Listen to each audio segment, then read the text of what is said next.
It's a beautiful day in Great Falls, Virginia. We're on a no water call where a customer called the plumbing company first, and they thought it was a 3/4 horsepower, about 200 feet deep, but it ended up being a 2 horsepower, 600 feet deep. So they hooked into it, lifted it up, and it was too heavy for them, so they cracked their T here. Luckily that saves it from going all the way in, but we're out here to retrieve it and get it secured again and then figure out what's going on. So stay tuned. We were able to get it out here.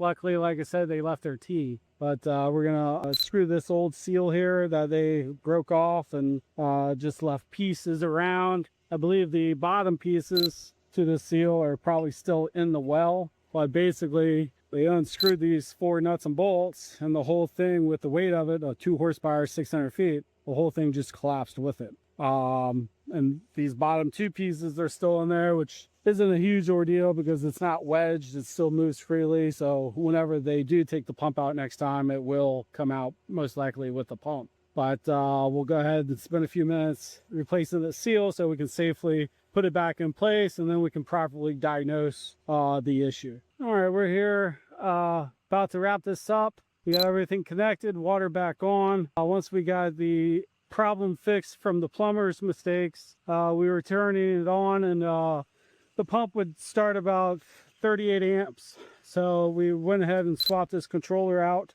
and got the pump running about 11.5 amps, which is good for a 2 horsepower pump. So all there was a problem with this control box. So never even had to come out here to mess with the well like they did and got into the trouble they got them into. Very important, hire a well guy for your well water needs. Give us a call. We'll get it fixed up right the first time.